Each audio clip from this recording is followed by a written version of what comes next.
नमस्कार दोस्तों, मैं जैनेंद्र कुमार सिंह, रेलवे एम्प्लॉय, आप लोग का जेसिंग क्लासेस में स्वागत करता हूं। आशा करता हूं आप सभी अच्छे होंगे। लाखों कैंडिडेट जिन्होंने आरआरबी ग्रुप डी 2025 का फॉर्म अप्लाई किया है, अपने एग्जाम के डेट का अब इंतजार कर रहे हैं कि ग्रुप डी 2025 का एग्जाम कब होगा, क्योंकि ये जो ग्रुप डी की वैकेंसी है 6 सालों के बाद आई है। इससे पहले जो पुरानी वैकेंसी थी वो 2019 में आई थी और उसका पूरा प्रोसेस है जो 2023 और 2024 में कंप्लीट कराया गया। अब ये नई वैकेंसी 2025 में आई है। लाखों की संख्या में कैंडिडेट इसमें फॉर्म भरे हैं। एक नोटिस है जो काफी वायरल किया जा रहा है, जिसमें यह बोला गया है कि आप लोग का जो ग्रुप डी का एग्जाम है वो 12 जून से शुरू हो रहा है। इस वीडियो में बात करेंगे कि आप लोग अपना एडमिट कार्ड कब से डाउनलोड कर पाएंगे, उसके अलावा टोटल 2025 में कितने फॉर्म भरे गए हैं, क्योंकि फॉर्म में भी काफी कंफ्यूजन है कि टोटल कितना फॉर्म भरा गया है, कितना कंपटीशन रहने वाला है, कट ऑफ क्या जा सकता है। आप लोगों ने चाहे किसी भी बोर्ड से अपना फॉर्म भरा है, उसका क्या कट ऑफ जाएगा, एग्जाम का पैटर्न क्या है, कहां कहां से प्रश्न पूछे जाएंगे, टोटल कितने एग्जाम होंगे, पीईटी फिजिकल एफिशिएंसी टेस्ट क्या होता है। तो इस वीडियो में हम लोग संपूर्ण जानकारी देखेंगे ग्रुप डी सिलेक्शन प्रोसेस के। पूरे वीडियो को आपको ध्यान से देखना है और यदि आप लोग चैनल पर पहली बार आए हैं या अभी तक भी सब्सक्राइब नहीं किए हैं तो कर लें, ताकि जो भी रेलवे एग्जाम्स के आगे के अपडेट्स हो सबसे पहले आपको जानकारी मिल सके। दोस्तों, आप लोग यहाँ पे देख सकते हैं, ये कुछ इस तरह का जो नोटिस है वायरल किया जा रहा है अलग अलग सोशल मीडिया पे, जिसमें ये बताया जा रहा है, देख सकते हैं, government of India, ministry of railway, railway recruitment board, centralised employment notification number 08/2024 level 1, जिसमें देख सकते हैं notice regarding tentative schedule of computer based test for the post of level 1, यानी लेवल 1 ग्रुप डी का संभावित एग्जाम कब से हो सकता है, जिसमें बताया गया है कि जो लेवल 1 का कंप्यूटर बेस्ड टेस्ट है वो संभावित है, देख सकते हैं, 12 जून से लेकर के 5 अगस्त 2025 तक, यानी संभावना बताया गया है कि 12 जून से लेकर के 5 अगस्त 2025 तक होगा। तो इसमें लगभग टोटल कितने दिन एग्जाम बताए गए हैं, यानी लगभग मान के चलेंगे कि जून का 18 दिन हो गया, उसके बाद जुलाई का मान के चलेंगे कि 30 दिन हो गया और अगस्त का भी आपका लगभग यानी कि 5 दिन हो गया। तो टोटल मान सकते हैं कि यहाँ पे 53 डेज का यहाँ पे बोला गया है कि 53 दिन तक 53 डेज तक एग्जाम आपका यानी कि कंटिन्यू चलेगा। तो देखिए, इस पे हम लोग बाद में बात करेंगे कितना दिन एग्जाम चलेगा। नीचे देख सकते हैं क्या बोला गया है कि dates of other centralised employment notification will be announce in due course, यानी जो भी और एग्जाम होंगे रेलवे के अलग अलग वैकेंसीज का, उसका आगे आने वाले समय में एग्जाम डेट बताया जाएगा। सेकंड पॉइंट में देख सकते हैं, the link for viewing the exam city and date and downloading of travel authority for SC/ST candidate will be made live 10 days prior to the exam date on the official website of all RRB, यानी जब भी exam होगा, जिस भी date से exam शुरू हो रहा है उससे 10 दिन पहले से आप लोग अपना एग्जाम का एग्जैक्ट डेट चेक कर पाएंगे, एग्जाम का सिटी चेक कर पाएंगे और जो SC/ST है वो अपना ट्रैवल पास डाउनलोड कर पाएंगे। थर्ड पॉइंट में बताया गया है कि एग्जाम से 4 दिन पहले आप लोग अपना एडमिट कार्ड डाउनलोड कर पाएंगे। फोर्थ पॉइंट में बताया गया है कि आधार, जितने भी कैंडिडेट हैं आप लोग अपना आधार को बायोमेट्रिक कर ले, यानी कि जो फ्रेश बायोमेट्रिक है वो अपडेट कर ले और आधार को भी आरआरबी से लिंक कर ले। तो ये इस तरह का कुछ नोटिस है जो वायरल किया जा रहा है। देखिए, इस तरह का नोटिस यदि अभी आप लोग रेलवे के किसी भी आरआरबी पे जाएंगे, जैसे आप लोग देख सकते हैं, ये आपका आरआरबी कोलकाता है, centralised employment notification number 08/2024 employment notices में देख सकते हैं, इस तरह से कोई सा भी नोटिस है जो अपडेट नहीं किया गया है, रेलवे की ओर से इस तरह का कोई भी नोटिस नहीं डाला गया है। तो ये जो अलग अलग सोशल मीडिया पे नोटिस वायरल किए जा रहे हैं ये बिल्कुल फेक है, ये नोटिस है जो बिल्कुल फेक है। अब देखिए, जो आपका एग्जाम है वो लगभग 50-55 दिन यानी चल सकता है, इसमें कोई दो राय नहीं है, क्योंकि जो फॉर्म की संख्या है वो काफी ज्यादा है, उस पर भी हम लोग आगे बात करेंगे। 50 से 55 दिन आपके एग्जाम इस बार चलेंगे, क्योंकि 2019 की वैकेंसी का जब एग्जाम 2022 में हुआ था तो वहां पे भी एग्जाम लगभग मान सकते हैं 45 दिन के आसपास एग्जाम चले थे। लेकिन ये जो नोटिस 3 मार्च 2025 करके ये जो वायरल किया जा रहा है ये बिल्कुल फेक है।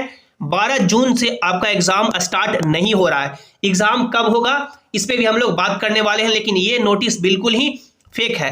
हम लोग आगे बढ़ें और बात करें कि अभी हाल फिलहाल रेलवे कौन एग्जाम लेगी, रेलवे कौन से एग्जाम में बिजी रहेगी। तो देख सकते हैं ये आरआरबी एग्जामिनेशन 2024-25 का एग्जामिनेशन कैलेंडर है, जिसमें देख सकते हैं अभी रेलवे को 2 बड़े एग्जाम लेना है, वो आपका एनटीपीसी ग्रेजुएट लेवल और एनटीपीसी 12th लेवल पे, जिसमें देख सकते हैं जो संभावना बताया गया है कि एनटीपीसी ग्रेजुएशन लेवल का एग्जाम है जो अप्रैल 2025 से स्टार्ट होगा और अंडर ग्रेजुएट का जो एग्जाम है वो मई या जून 2025 से स्टार्ट होगा।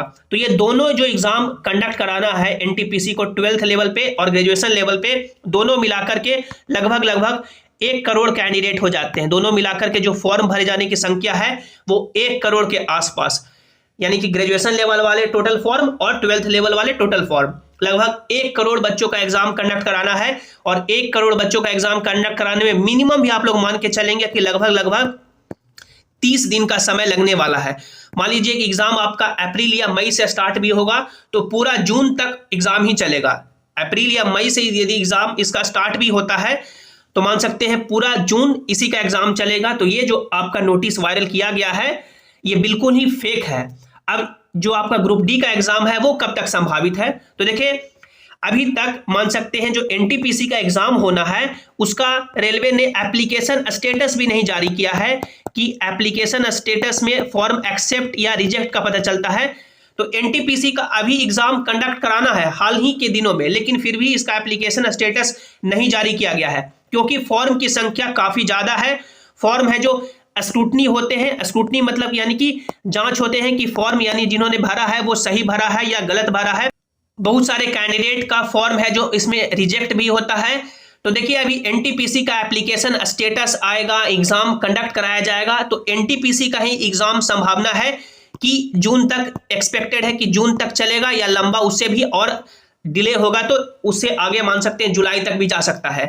तो आपका जो ग्रुप डी का एग्जाम है, ग्रुप डी का एग्जाम मान के चलेंगे कि आपका ग्रुप डी का एग्जाम कब तक संभावित है, तो ग्रुप डी का एग्जाम लगभग मान के चलेंगे कि अक्टूबर या नवंबर से पहले आपका स्टार्ट नहीं होगा, क्योंकि ग्रुप डी में जो टोटल फॉर्म इस बार भरे गए हैं ना, टोटल जो वैकेंसी इस बार है 32,438 है और इस 32,438 वैकेंसी पे लगभग 1.5 CR यानी कि 1 करोड़ 50 लाख फॉर्म भरे गए हैं। अब आप लोग ये जो आंकड़ा है 2019 वैकेंसी का, 2019 में जो टोटल वैकेंसी थी वो 1,03,000 प्लस थी, 1,03,000 प्लस वैकेंसी थी 2019 में, और 2019 में जो फॉर्म भरे जाने की संख्या थी वो 1.2 CR यानी कि 1 करोड़ 20 लाख फॉर्म भरे गए थे ग्रुप डी में 2019 में, और इस बार जो फॉर्म भरे जाने की संख्या है वो लगभग 1.5 CR यानी कि 1 करोड़ 50 लाख। क्योंकि ये वैकेंसी 6 सालों के बाद आई है, एलिजिबिलिटी क्राइटेरिया में कोई भी बदलाव नहीं किया गया। जो 10th पास है, जो कैंडिडेट 10th पास है उन्होंने भी फॉर्म भरा है, जो 12th पास है उन्होंने भी फॉर्म भरा है, जिन्होंने BA BSc किया है वो उन्होंने भी फॉर्म भरा है, जिन्होंने इंजीनियरिंग किया है वो उन्होंने भी फॉर्म भरा है, जो मान सकते हैं MTech कर रहे हैं, जिन्होंने PhD किया है, मान सकते हैं सभी कैंडिडेट ने इस पे दबा के फॉर्म भरा है। तो इसमें 1.5 करोड़ फॉर्म की स्क्रूटनी कर पाना मान सकते हैं काफी समय लगेगा। तो अभी कैंडिडेट को मान सकते हैं पर्याप्त समय है, आपको घबराना बिल्कुल नहीं है। आपका एग्जाम है जो मान सकते हैं अक्टूबर या नवंबर में ही स्टार्ट होगा। आप लोग इन वायरल नोटिसेस के फेर में ना पड़े। जेसिंग क्लासेस हमने सिलेक्शन लिया है, आपको सही राह यही चैनल दिखाएगा, इससे जुड़ जाना है आपको। इसके बाद हम लोग आगे बढ़ें और बात करें कि जब 2019 में 1,03,000 के आसपास वैकेंसी थी तो क्या कट ऑफ देखने को मिला था, क्योंकि उसी से आप लोग इस साल का कट ऑफ का अंदाजा लगा सकते हैं। तो आप लोग यहाँ पे देख सकते हैं ये आपका चंडीगढ़ बोर्ड का कट ऑफ है। 2019 वैकेंसी का एग्जाम 2022 में हुआ था क्योंकि कोरोना बीच में ये सब आ गया था, और रिजल्ट है जो 2022 में यानी कि दिसंबर में जारी किया गया था, जिसमें देख सकते हैं चंडीगढ़ में जो टोटल वैकेंसी थी यानी कि नॉर्दर्न रेलवे दिल्ली बोर्ड, वहां पे वैकेंसी टोटल 13,153 थी। वैकेंसी चंडीगढ़ यानी नॉर्दर्न रेलवे दिल्ली में जो टोटल वैकेंसी थी 2019 में वो 13,000 वैकेंसी प्लस थी, और 13,000 प्लस वैकेंसी के लिए क्या कट ऑफ गया था, नॉर्मलाइज कट ऑफ देख सकते हैं लगभग 71 नंबर गया था 100 में से normalise cut off. SC category का 60 गया था, ST कैटेगरी का 50, OBC का 64 और EWS का 57। ये कट ऑफ गया था जब वैकेंसी 13,000 प्लस थी। इस बार 2025 में कितनी वैकेंसी है नॉर्दर्न रेलवे दिल्ली में देख सकते हैं 4,785 वैकेंसी, 4,785 वैकेंसी ही इस बार मात्र है, यानी लगभग वैकेंसी 1/3 हो चुकी है, 1/3 वैकेंसी हो चुकी है एज कंपेयर टू 2019। उसके अलावा एक और बोर्ड का कट ऑफ देखें ताकि आपको थोड़ा और डिटेल में अंदाजा लग सके। यह आपका WR यानी कि वेस्टर्न रेलवे अहमदाबाद का कट ऑफ है और यहाँ पे वैकेंसी जो 2019 में थी वो 10,000 प्लस वैकेंसी थी। 10,000 प्लस वैकेंसी के लिए देख सकते हैं जो नॉर्मलाइज्ड कट ऑफ गया था वो 62 गया था यूआर का, जनरल कैटेगरी का, SC का 50 गया था, ST कैटेगरी का 49 गया था, OBC का 58 गया था और EWS का 51 गया था जब वैकेंसी 10,000 प्लस थी। इस बार वैकेंसी 2025 में लगभग यहाँ पे 4600 के आसपास है, तो समझ सकते हैं यहाँ भी वैकेंसी लगभग मान सकते हैं आधा हो चुका है, आधा से भी कम। अब इस बार आपको सिलेक्शन लेने के लिए कितना नंबर लाना होगा, तो सबसे पहले आप लोग ये एग्जाम का पैटर्न देखें, क्योंकि एक एग्जाम होगा आपका, एक ही एग्जाम में आपको आपका सारा काबिलियत, सारा मेहनत दिखाना होगा। एक ही एग्जाम में आपका सिलेक्शन होगा, एक ही एग्जाम से मेरिट लगेगा, जिसमें 1.5 घंटे का computer based test online exam होगा, 1.5 घंटे 90 मिनट का, जिसमें साइंस से 25 सवाल पूछे जाएंगे, मैथ से 25 सवाल पूछे जाएंगे, रीजनिंग से 30 सवाल पूछे जाएंगे और जनरल अवेयरनेस करंट अफेयर मिलाकर के 20 सवाल पूछे जाएंगे। टोटल 100 क्वेश्चन हो गया 100 नंबर का और निगेटिव मार्किंग भी रहेगा 1/3, यानी एक सवाल गलत करेंगे तो 1/3 नंबर आपका कट जाएगा। सिलेबस देखें, जैसे आप लोग ये मैथ का सिलेबस देख सकते हैं, जैसे नंबर सिस्टम है, बोडमास, डेसिमल, एलसीएम, फ्रैक्शन, ये सब आपका हो गया। आप लोग डिटेल में सिलेबस देखेंगे। जनरल इंटेलिजेंस रीजनिंग का आपका ये सिलेबस है। उसके बाद साइंस में फिजिक्स, केमिस्ट्री और बायोलॉजी पूछा जाएगा 10th लेवल तक, जो सिलेबस है, जो टॉपिक मेंशन्ड है उसी से। और जनरल अवेयरनेस और करंट अफेयर में जैसे हिस्ट्री हो गया, पॉलिटी हो गया, इकोनॉमी हो गया, ज्योग्राफी हो गया और करंट अफेयर हो गया, इससे सवाल पूछे जाएंगे। तो ये डिटेल सिलेबस है। 100 क्वेश्चन 100 नंबर का एग्जाम होगा। इसमें जितना आप लोग नंबर लाएंगे अपने बोर्ड के अकॉर्डिंग, जोन के अकॉर्डिंग कट ऑफ जाएगा और कट ऑफ पार करेंगे तो फिर आपको फिजिकल एफिशिएंसी टेस्ट के लिए बुलाया जाएगा। जितनी वैकेंसी है उसका 3 गुना रिजल्ट होगा, यानी करोड़ों बच्चों जो एग्जाम देंगे उसमें से जितनी वैकेंसी है उसका 3 गुना, यानी वैकेंसी अभी लगभग 3200 के आसपास है, 3 गुना करेंगे तो लगभग मान सकते हैं 96,000 के आसपास बच्चों का रिजल्ट होगा जो PET यानी कि फिजिकल एफिशिएंसी टेस्ट देंगे। मेल कैंडिडेट और फीमेल कैंडिडेट के लिए अलग अलग क्राइटेरिया है, दोनों को 2-2 क्राइटेरिया पास करना होता है। पहला क्राइटेरिया है कि 2 मिनट का समय दिया जाएगा, 35 kg का बोरी में बालू भरा रहेगा और उसको उठा करके 100 मीटर चलना होगा। और दूसरा क्राइटेरिया है मेल कैंडिडेट के लिए कि 4 मिनट 15 सेकंड में 1 किलोमीटर दौड़ना होगा। फीमेल कैंडिडेट के लिए फर्स्ट क्राइटेरिया है कि 2 मिनट में 20 kg का वजन उठा करके 100 मीटर चलना होगा और दूसरा क्राइटेरिया है कि 5 मिनट 40 सेकंड में 1 किलोमीटर दौड़ना होगा। दोनों क्राइटेरिया पास करना होगा, इसका कोई भी नंबर नहीं मिलेगा। यदि ये PET पास करेंगे तो फिर आपका डॉक्यूमेंट वेरिफिकेशन होगा, मेडिकल होगा और आपको जॉब दी जाएगी।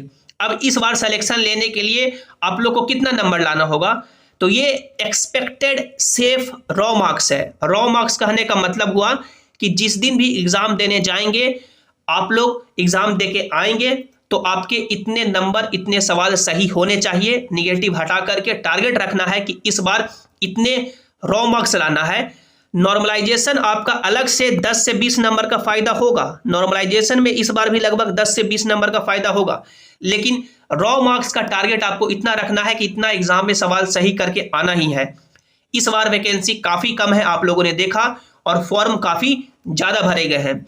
युवा यानी जनरल कैटेगरी से है तो 70 नंबर का टारगेट रखेंगे, OBC 68, EWS 66, SC कैटेगरी 64 और ST कैटेगरी 62। ये आपका सेफ रॉ मार्क्स है। जो भी आपके मन में डाउट है, जो भी क्वेश्चन है, आप लोग नीचे कमेंट में जरूर पूछें। इस वीडियो को लाइक करें, अपने दोस्तों के साथ शेयर करें और सभी इंपॉर्टेंट अपडेट के लिए आप लोग इस टेलीग्राम जेसिंग क्लासेस से जरूर ज्वाइन हो जाएं, ताकि जो भी अपडेट हो, जो भी नोटिस हो, जो भी PDF हो, यहाँ पर आपको मिल सके। धन्यवाद।